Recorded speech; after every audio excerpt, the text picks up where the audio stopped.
It's your chance to be ruthless. Hey kid, don't ever let them get inside your head. They'll tell you what to do in life instead of everything you know that you could get. Don't let them guide your life towards regret.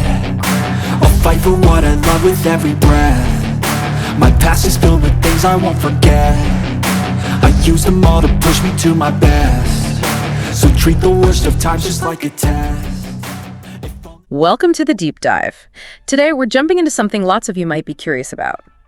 The reported 2025 skincare routine of Miley Cyrus. Yeah, Miley, she's, always in the spotlight, a global icon, trendsetter. Yeah. And lately, her skin, it looks incredibly radiant. It really does. There's this luminosity, whether she's on stage or just like sharing stuff online. So we wanted to dig into the details. Exactly. Get beyond the surface. What's the who, what, when, where, and maybe the why behind it all. Okay, so let's start with the who. Who is Miley Cyrus in 2025, specifically in this beauty and skincare conversation? Well, she's obviously still a huge music star, but she's also become quite influential in wellness and especially skincare. She's 32 now, right? Right. And she seems to be shaping this conversation around like authentic beauty, less about perfection, more natural. Definitely. And you see that with her brand partnerships, like with Youth Glow Organics. They even co-created a line together. Oh, yeah. What's the focus there? It's all about barefaced beauty. Her whole mantra seems to be glow without filters, which, really connects with people. I bet. And she's not exactly hiding her routine, is she? We see bits on Instagram, TikTok. Didn't she do a Vogue Beauty Secrets video? She did. She's pretty open, relatively transparent about what she uses and does. Which I think is key to her appeal here. People feel like they're seeing the real, raw Miley, no filters, no Photoshop. Yeah, that honesty resonates. It builds that rock star next door image, but one who happens to have a very clean, very conscious skincare routine. Okay, so that's the who. Let's get into the what, the actual steps. What's reportedly in this 2025 routine? All right, step one seems to be a gentle cleansing oil. Oil cleansing, okay. What's the thinking there? Well, the idea is to melt away makeup, sunscreen, all that stuff without stripping the skin's natural oils. She apparently uses the Youth Glow Rosehip Fusion Cleanser. Rosehip and hemp oil sounds quite nourishing. It does. Oil cleansing works on that, dissolves principle. Good way to start, especially in the evening. Got it. What's next? Step 2. Okay, this one's interesting. A splash of cold water, followed by a cryostick massage. Oh, like those cold roller things? Exactly. Yeah. Usually stainless steel. You use it after cleansing. The cold is meant to help depuff, kind of wake up the skin, energize it. It taps into that whole cold therapy trend. Right, I've seen those. So it constricts blood vessels temporarily. Yeah, that's the idea. Vasoconstriction can make the skin feel tighter, look less puffy, at least for a bit. A quick refresh. Cool. Literally. Okay, step 3. A probiotic toner mist. This is all about the skin's microbiome. Microbiome. Like the good bacteria on your skin. Precisely. The goal is to keep that balanced. This mist uses fermented ingredients, kind of like, people call it kombucha for the skin. Huh. Interesting analogy. So feeding the skin's ecosystem. Sort of, yeah. Helping maintain a healthy barrier, which is key for overall skin health. Makes sense. Step 4. Sounds like we're getting into treatments now. We are. Step 4 is a vitamin C and E serum. This is for the glow, and protection. Okay. Vitamin C is huge for brightening and antioxidant protection. Which one does she reportedly use? Sunday Skin's Radiance Elixir. And it's apparently got a 20% stabilized vitamin C concentration. Wow, 20%. That's pretty potent. It is. And pairing it with vitamin E boosts the antioxidant power. The stabilized part is crucial too, means it won't break down as easily and lose effectiveness. It helps fight free radicals, supports collagen. Good stuff. Definitely. All right, moving on. Step 5. A light barrier cream. So a moisturizer, but not a heavy one, infused with peptides. Peptides, those are for... They're like little messengers. Amino acid chains that can signal skin cells to do things like produce more collagen, so they help with firmness, elasticity. A lighter cream is good for daytime, or if you just don't like that heavy feel. Okay, nice. And wasn't there a bonus step mentioned for the morning? Yes. 2 things, actually. Yeah. Blue light SPF, super relevant now with all our screens. Oh, good point. Protection from phones and laptops. Exactly. And she also supposedly incorporates facial yoga. Facial yoga, like exercises for your face. Yeah. Specific movements, some people believe, help with circulation and muscle tone. The science on long-term effects is still kind of debated, but she seems to include it. Interesting. And across all these steps, there's a bigger philosophy, right? about the products themselves. Absolutely. A really strong emphasis on cruelty-free vegan products and low-waste packaging. Sustainability seems really important to her choices. And that definitely tracks with her overall message. Oh. Okay, so we've got the who and the what's. Let's talk when. When did this focus on skincare really kick in for her?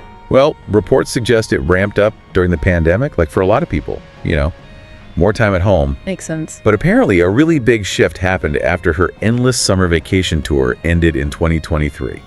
Post-tour recovery. Seems like it. She talked about appreciating rest, having time for rituals again after being on the road. Touring is tough on routines. For sure. So that's when she started getting consistent, like twice a day, every day. Yeah, establishing that consistent AM/PM routine. Plus, incorporating things like meditation and exploring skin cycling. Skin cycling. Yeah. That's where you alternate active ingredients, right? Exactly. Like use an exfoliant one night, retinol the next, then a couple of recovery nights with just hydration. It helps get the benefits without overdoing it and causing irritation. Smart. And it sounds like she got more serious about professional advice, too. Yeah, by 2024, reports say she started regularly consulting with dermatologists and estheticians, getting things tailored specifically for her skin. Always a good move. And now, in 2025, there's like a weekly rhythm to it. Apparently so. Things like exfoliation on Sundays, maybe a detox mask midweek, and she reportedly uses red light therapy on Fridays. Red light therapy. Okay. It seems she treats it all as real self-care time, almost like therapy, a dedicated ritual. I like that perspective. Okay, so where does all this happen? Where's the main skincare spot? Primarily at her home in Malibu, it sounds like. Descriptions mention big windows, lots of plants, a vanity setup with like smart mirrors, good lighting, a whole dedicated zone. Sounds pretty zen, like a proper self-care sanctuary. Yeah, very conducive to a relaxing routine. But she travels a ton. How does she manage on the road? Just skip it. Nope. That's where the commitment really shows. She reportedly uses a travel kit with reusable TSA-friendly silicone containers for all her products. Oh, that fits the sustainability thing too. Totally. And get this, she even supposedly travels with a foldable red light mask. Wow. Okay, that is dedication, taking the routine everywhere. Does she supplement with professional treatments too? Yes, reports mention regular visits to a place in LA called Skin Atelier for things like monthly facials, more LED therapy. So it's a combo. Consistent home care plus professional boosts. Exactly. That's often a really effective strategy for, optimal skin health. Facials give that deep, clean, targeted treatment. LED offers different benefits. Yeah. It all works together. Right, which brings us to the big question, why?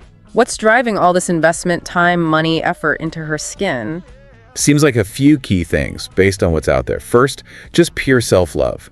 She apparently sees it as a dedicated moment in her day that's just for her. A non-negotiable piece of personal time. Exactly. Yeah. Self-nurturing. Second, she seems to view her skin as almost like a mirror to her overall state. How so? Like it tells a story, reflecting stress, joy, health. There was that quote attributed to her, "Your skin is your soul's stage." Ooh, I like that. Your soul's stage.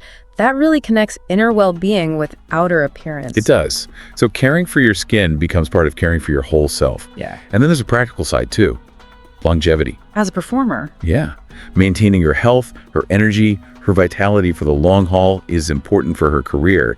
Skincare is one piece of that bigger wellness puzzle. That makes total sense. Keep the instrument tuned, so to speak. You got it. And finally, there's the impact on her audience. By being so open about it. Yeah. She's kind of normalizing self-care, showing that it's okay to invest time in yourself and pushing this idea that, real beauty isn't about being flawless. It's about being present, being authentic. That's a powerful message in today's world. Right before we wrap up, we got a few quick listener questions, rapid fire. Let's do it. First one, does she use retinol? Reportedly, yes. But specifically microencapsulated versions and only about twice a week. Microencapsulated, meaning it's gentler. Yeah, it releases the retinol more slowly, so less potential for irritation. A good option if you're sensitive. Good to know. Okay, next, any drugstore favorites mentioned? Anything more budget-friendly? Yes. Apparently, for lazy nights, she reaches for the Cerave Hydrating Cleanser. Oh, classic. Widely available, affordable, gentle. Exactly. A solid, accessible pick. Cool. And last one. Anything about her evening wind-down routine beyond the skincare steps? Yeah, it seems focused on relaxation. Things like chamomile tea, using a nice skin mist. And apparently she makes a real effort to unplug by 9 p.m. Ah, the sleep hygiene queen. Totally. emphasizing good sleep habits, which we know are crucial for skin repair and overall health. Absolutely fascinating. Well, that pretty much covers our deep dive into Miley Cyrus's reported 2025 skincare routine. It's quite comprehensive. It really is. It shows how skincare today can be so much more than just products, right? It's about ritual, self-care, conscious choices, overall well-being. Definitely. So for all of you listening, we hope this breakdown gave you some interesting insights, maybe some ideas. If you enjoyed this deep dive, please hit subscribe so you catch the next one. And let us know what you think. We'd love to hear your thoughts on Miley's routine. Or, hey, suggest who else you'd like us to do a deep dive on. Your ideas really help shape the show. Yeah, drop those suggestions in the comments. We want to know who you're curious about next. Definitely. All right, until our next deep dive, stay curious and keep glowing. If you loved this deep dive, make sure to hit like and subscribe for more behind-the-scenes stories of your favorite influencers. Drop a comment below who should we cover next. Stay curious, and see you next time. Don't let them guide your life towards regret. I'll fight for what I love with every breath. My past is filled with things I won't forget.